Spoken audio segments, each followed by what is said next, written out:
بالله من الشيطان الرجيم بسم الله الرحمن الرحيم ودخل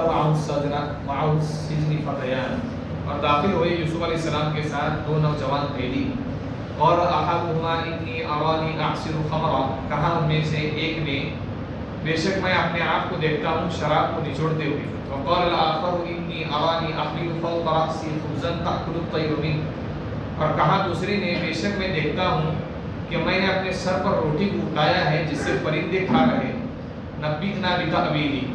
برائے مہربانی آپ ہماری خواب کی تعبیر بتائیے انا نراک من المحسنین بے شک ہم آپ کو نیکوکار میں سے یعنی نیک لوگوں میں سے دیکھتے ہیں قال لا یأتیکما طعام ترزقانہ الا نبأتکما بتأویلہ قبل ان یأتیکما ذالکما مما علمنی ربی کہا یوسف علیہ السلام نے نہیں آتا ہے تمہارا ایسا کھانا جو تم کو دیا جاتا ہے مگر میں تم کو بتا دیتا ہوں اس کی تعبیر اس سے پہلے کہ وہ کھانا تمہارے پاس آ جائے ذالکم مما علمنی ربی یہ ساری چیزیں اس وجہ سے ہے کہ میرے پروردگار نے مجھ کو علم عطا کیا انی ترکت ملۃ قوم لا یؤمنون باللہ وهم بالآخرۃ هم کافرون بے شک میں نے چھوڑا ایسے قوم کے دین کو جو اللہ پر ایمان نہیں رکھتے تھے اور وہ آخرت کا انکار کرتے تھے واتبعت ملۃ آبائی ابراہیم واسحاق ویعقوب ما کان لنا ان نشرک باللہ من شیء ذلک من فضل اللہ علینا وعلی الناس ولکن اکثر الناس لا یشکرون اور میں نے پیروی کی میرے باپ دادا کے دین پر یعنی ابراہیم اسحاق اور یعقوب علیہ السلام ہمارے لیے جائز نہیں ہے کہ ہم اللہ کے ساتھ کسی چیز کو شریک ٹھہرائیں یہ اللہ کا فضل ہے ہم پر اور لوگوں پر اور لیکن اکثر لوگ شکر گزاری نہیں کرتے یا صاحب السجن ارباب متفرقون خیر ام اللہ الواحد القہار یہ جیل کے میرے ساتھیوں کیا بہت سارے خدا بہتر ہے یا ایک اللہ جو اکیلا ہے زبردست ہے ما تعبدون من دونه الا اسماء سميتموها انتم واباؤكم ما انزل الله بها من سلطان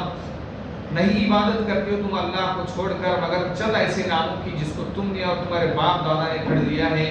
نہیں اتاری اللہ نے اس پر کوئی دلیل ان الحکم الا للہ بے شک حکم تو اللہ کا چلتا ہے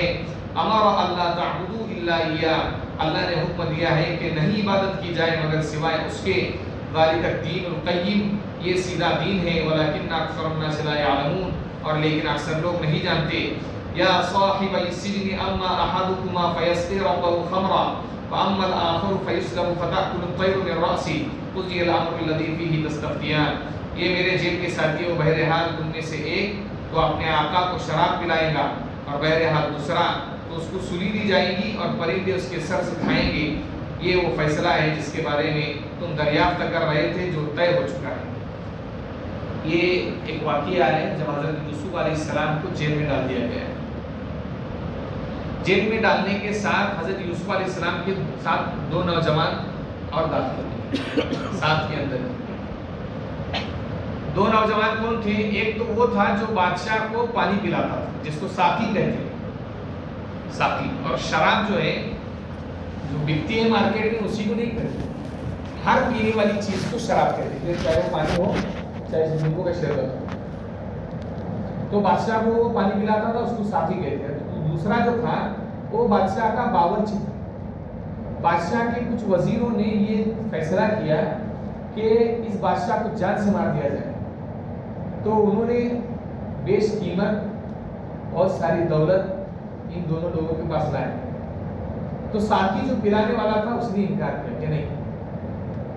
بادشاہ کو میں یہ نہیں کر سکتا یہ نہیں کر سکتا اور دوسرا جو تھا باورچی اس نے وہ رقم لے لی تو کہا میں کھانے کے اندر زہر ڈال دوں اب یہ ساقی جو تھا پانی پلانے والا اس کو معلوم تھا کہ بادشاہ کے اس کھانے کے اندر زہر ملا ہوا ہے کھانا جیسے ہی سامنے آیا تو اس نے کہا بادشاہ سلام اس کھانے کو نہ کھائیے ورنہ آپ جان سے چلے جائیں گے تو بادشاہ نے فوراً جو ہے جس نے کہا اور جس کے بارے میں کہا دونوں کو اٹھا کر جیل میں ڈال دیا کہا یہ تم جیل میں چلے جاؤ تمہارا معاملہ تھوڑے دن کے بعد جو ہے تحقیق کی جائے گی اور تحقیق کی بنیاد پر فیصلہ کر دیا جائے گا یہ دو نوجوان حضرت یوسف علیہ السلام کے ساتھ جیل میں داخل ہوئے اور یوسف علیہ السلام جیسے جیل میں داخل ہوئے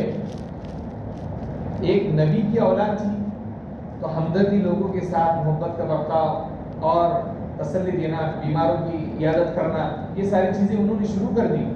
جو جیل کا داروغہ تھا، جیل کو سنبھالنے والا، اس نے کہا میرے تو اختیار یہ ہے کہ میں آپ کو جہاں تک ہو سکتا ہے آپ کو میں تکلیف نہیں پہنچاؤں گا، کیونکہ آپ کے اخلاق اتنے بہترین ہیں. اور اس نے اجازت دی تھی کہ آپ جیل میں جہاں چاہے وہاں پر، جیسے جیل بڑی ہوتی ہے اس کے کمرے بڑے ہوتے ہیں، جا سکتے ہیں.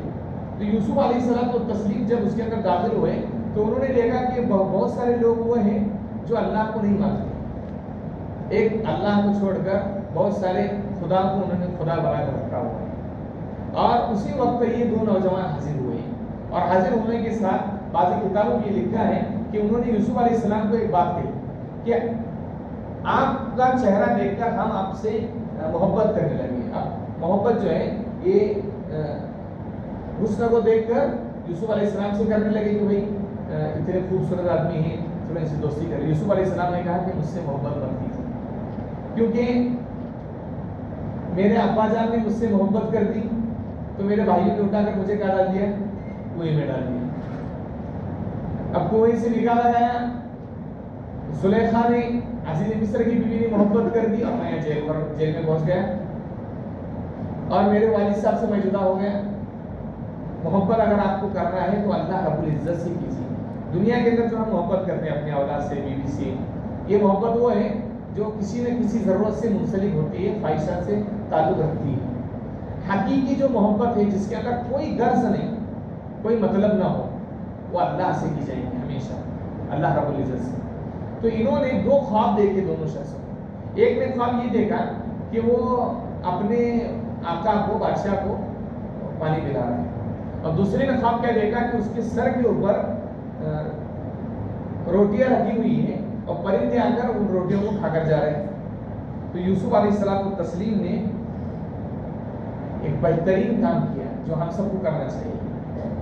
علامہ مرشد عالم رحمۃ اللہ علیہ نے اس تفسیر کے بارے میں لکھا ہے یوسف علیہ السلام اس واقعے کے اس نقطے پر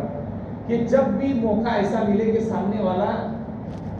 ایسا ہے کہ اس کے دل میں بات بیٹھ سکتی ہے، اب فوراً دین کی بات بتا کر اس کے دل میں بٹھا دے یا کوئی نصیحت کر دے، اس کو اچھا بنا دے، اچھا انسان بنا دے. یوسف علیہ السلام کے پاس ابھی پوچھنے کے لیے آئے تو یوسف علیہ السلام نے فوراً جواب نہیں دیا. یوسف علیہ السلام نے کہا کہ دیکھو علامہ ادریس کاندربی رحمۃ اللہ علیہ نے مفسر معرف القرآن نے ایک اچھی بات لکھی ہے کہ یوسف علیہ السلام نے سب سے پہلے تو اپنے نبی ہونے کی دلیل دی. ان کو کہا کہ تمہارے پاس تمہارے گھر سے جو روزانہ کھانا آتا ہے میں بتاتا ہوں کیا کھانا آئے گا.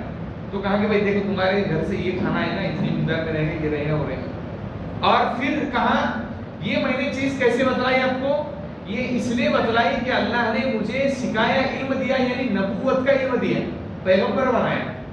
تو سب سے پہلے اپنے پیغمبر ہونے پر یوسف علیہ السلام نے ان لوگوں کے سامنے دلیل پیش کی. تو اس بات کو سنتے ہی انہوں نے یوسف علیہ السلام پر ایمان لائے. اور جب ایمان یوسف علیہ السلام کو تسلیم پر لائے کہ آپ نبی ہیں، تو یوسف علیہ السلام نے کہا کہ ایسے لوگ جو اللہ پر ایمان نہیں رکھتے، اللہ پر ایمان نہیں رکھتے، اور مرنے کی بعد جو زندگی شروع ہونے والی ہے جس کے اندر سوال و جواب ہوں گا، حساب و کتاب ہوں گا، جنت اور جہنم کے فیصلے ہوں گے، اس کا انکار کرتے ہیں، ایسے تمام لوگوں کا دین جو ہے میں نے چھوڑا. اور میں نے کس کا دین اختیار کیا؟ میرے باپ دادا ابراہیم علیہ السلام، اسحاق علیہ السلام اور یعقوب علیہ السلام، یہ وہ لوگ تھے جن کو اللہ نے پیغمبر بنایا، اور انہوں نے ساری دنیا میں ایک اللہ کی وحدانیت پر، اللہ کے ایک ہونے پر لوگوں کو جمع کیا. جب یہ بات کہی تو انہوں نے اللہ پر بھی ایمان لایا. تو اس لیے یہاں لکھا ہے مفسرین نے کہ جب بھی موقع ملے سامنے والا آدمی دین کی بات سن سکتا ہے، سمجھ سکتا ہے، چاہے اپنے اولاد ہو. اور عجیب بات لکھی ہے کہ انفرادی دعوت جیسے ہم کام پر جا رہے ہیں، کھانے کے لیے بیٹھے ہوئے یا درس کے اندر شامل ہے، دوستوں سے بات چیت ہو رہی ہے اور اچانک ہم نے کوئی دین کی بات چھیڑ دی اور وہاں پر بات بتلا دی، تو اس کا بھی زیادہ اثر پڑتا ہے. اللہ الحمد کما صلی علی محمد کما